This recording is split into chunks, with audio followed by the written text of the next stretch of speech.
السلام علیکم ورحمۃ اللہ وبرکاتہ۔ چلیے اسٹوڈنٹ شروع کرتے ہیں class 10 1.1 teenagers prayer warming up activity. اس میں چٹ چیٹ میں پہلا کویشچن جو دے کے رکھا ہے ہم کو، یعنی ایکٹیویٹی جو دے کر رکھی ہے وہ کیا ہے؟ Form groups of 5 to 6 and discuss. ہم کو 5 سے 6 طلبہ کے گروپس بنانے ہیں اور ڈسکس کرنا ہے۔ کیا ڈسکس کرنا ہے؟ Give a rating of 1 to 5 to each of the following, یعنی نیچے جو پوائنٹس دیے گئے ہیں اے سے ایف تک، ان کو 1 to 5 ریٹنگس دینی ہے۔ اب وہ ریٹنگ کس کے متعلق ہے تو سمجھتے ہیں۔ When you have to take important decisions what do you generally do. جب کبھی آپ کو لائف میں امپورٹنٹ فیصلہ لینا ہوتا ہے تب آپ جنرلی کیا کرتے ہیں؟ نیچے دیے گئے پوائنٹس میں سے، یعنی آپ پہلے جس چیز کو کرتے ہیں اس کو نمبر 1 دیں گے، اس کے بعد جو چیز کرتے ہیں اس کو 2 دیں گے، اس طریقے سے ہم سلسلے وار پوائنٹس دیں گے۔ تو دیکھیے پہلا ہے کنسلٹ پیرنٹس اور ایلڈرس، یعنی کہ اپنے والدین سے اور بڑوں سے مشورہ کرتے ہیں۔ دوسرا کانٹیکٹ فرینڈس فار ایڈوائس، یا دوستوں سے تعلق قائم کر کے ان سے مشورہ لیتے ہیں، صلاح لیتے ہیں۔ نمبر تیسرا ہے pray to God for guidance, یعنی خدا سے درخواست کرتے ہیں کہ وہ ہماری رہنمائی کرے۔ اور چوتھا جو دے کر رکھا ہے ہم کو تھنک ڈیپلی ان سائلنس، خاموشی میں بیٹھ کر اس کے متعلق گہری سوچ رکھتے ہیں۔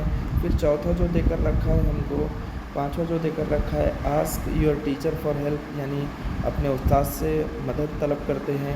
نمبر چھٹا جو دے کر رکھا ہے یعنی if toss a coin to decide, یعنی سکہ اچھال کر فیصلہ کرتے ہیں یا طے کرتے ہیں کہ کیا کرنا ہے۔ تو دیکھیے بچوں، اس کے متعلق ہر ایک کا اپنا جواب ہو سکتا ہے۔ اگر آپ مجھ سے پوچھیں گے کہ سر آپ کیا کریں گے، تو میں اس میں سب سے پہلے toss a coin to decide کروں، toss a coin to decide یعنی کہ پہلے سکہ اچھال کر طے کرنے کی کوشش کروں گا۔ پھر اگر کچھ نہ سمجھ میں آئے تو دوستوں سے مشورہ لوں گا۔ پھر اس کے بعد گہرائی سے بیٹھ کر خاموشی میں بیٹھ کر گہرائی سے سوچوں گا۔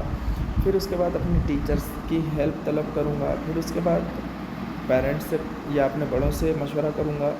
پھر اس کے بعد آخر میں اللہ سے دعا کروں گا کہ مجھے صحیح راستہ یا صحیح فیصلہ لینے کی توفیق عطا فرمائیں، ہے نا۔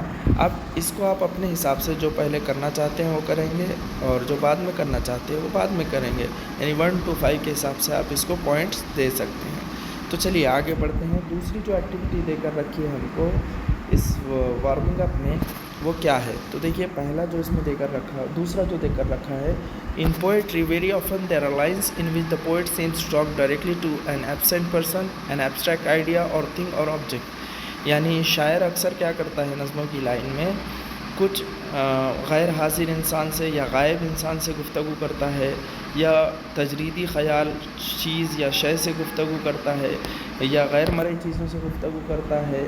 تو اس نظم میں یا اس لائن میں جو فگرس آف اسپیچ کا ڈیوائس یا ٹیکٹک یوز ہوا رہتا ہے اسے اپوسٹروفی کہتے ہیں۔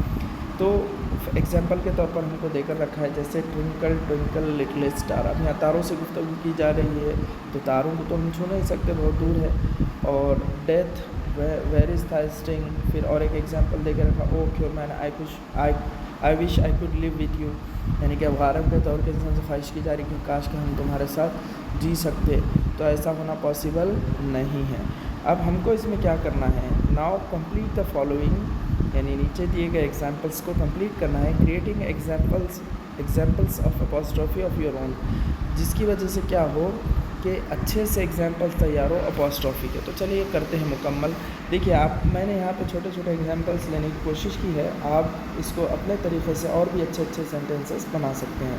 تو پہلا دیکھیں، O life how beautiful you are, آپ اس میں جو how strange you are, how interesting you are, how sorrowful you are, آپ جوڑ سکتے ہیں اس میں۔ اور ایک ایگزامپل دے کے رکھا ہے یہاں، dear God please show us right path یا انلائٹن اس، بہت سارے سینٹینسز آپ بنا سکتے ہیں۔ اور ایک تیسرا دے کر رکھا ہے جو بہت فیمس ہے، books you are best friend, یعنی کتابیں میں بہترین دوست ہوتی ہیں، کتابوں سے مخاطب ہیں، کتابیں تم بہترین دوست ہیں۔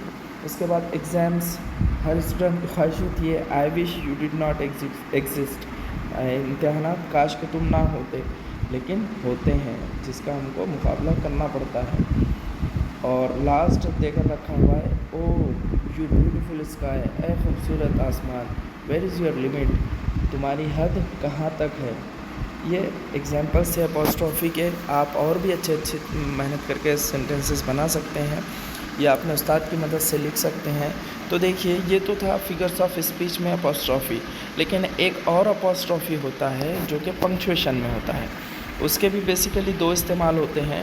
وہ دو استعمالات کیا ہیں تو چلیے سمجھتے ہیں۔ پہلا ایگزامپل ٹو شو پوزیشن اور اونرشپ، یعنی کہ ہم کو کسی چیز کی ملکیت بتانے کے لیے، اونرشپ بتانے کے لیے استعمال کرنا ہوتا ہے اپوسٹرافی کا۔ اچھا، یہ اپوسٹرافی مطلب کیا؟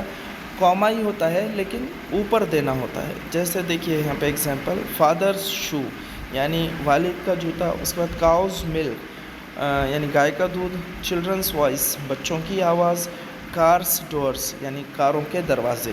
دیکھیے کچھ جگہ میں نے اپوسٹرافی اس کے پہلے لکھا ہے، کچھ جگہ اپوسٹرافی اس کے بعد لکھا ہے، تو اس کے مختلف رولز ہے۔ آپ کو اس کو سمجھنے کے لیے اپوسٹرافی کا پنکچویشن والا ویڈیو انشاءاللہ میں جلد اپلوڈ کرنے کی کوشش کروں گا، تو اس میں اس کو ایکسپلین کرنے کی کوشش کروں گا، ٹھیک ہے۔ تو دوسرا یوز جو ہوگا ٹو شو کنٹریکشن، یعنی کسی بھی چیز کو مخفف کرنے کے لیے، مختصر کرنے کے لیے۔ جیسے آئی ایم کا ہو گیا، آئی ایم یعنی آئی ایم، اس میں سے اے کو حذف کر لیا گیا اور اس کی جگہ اپوسٹرافی لگا دیا گیا۔ ڈو ناٹ میں سے او حذف کر لیا گیا، اس کی جگہ اپوسٹرافی لگا دیا گیا۔ اس کے بعد از ناٹ میں سے او حذف کر لیا گیا، اس کی جگہ اپوسٹرافی لگا دیا گیا۔ تو اس کو اردو میں، اس پنکچویشن والے اپوسٹرافی کو اردو میں علامت حذف بھی کہا جاتا ہے، کیونکہ اس میں سے بہت ساری چیزیں حذف کر کے ایک یعنی کہ دو الگ الگ ورڈز کو جوڑ کر ایک نگیٹو شارٹ کمانڈ تیار کی جاتی۔ آپ نے کوسچن ٹیگ میں سیکھا ہی ہوگا۔ تو اس کا ہم استعمال پنکچویشن مارکس میں بیسیکلی دو طریقوں سے کر سکتے ہیں، یعنی کہ کون سے دو طریقے ہیں؟ ٹو شو پوزیشن اور اونرشپ، اور دوسرا to show contraction forms of the words. Thank you. تو چلیے اگلا جو ویڈیو آئے گا نظم کے ایکسپلینیشن کے ساتھ آئے گا، اس کے اندر ہم سارے مارجن کوسچن بھی مکمل کرنے کی کوشش کریں گے، اور انشاءاللہ ہوا تو ورکشاپ بھی کرنے کی کوشش کریں گے۔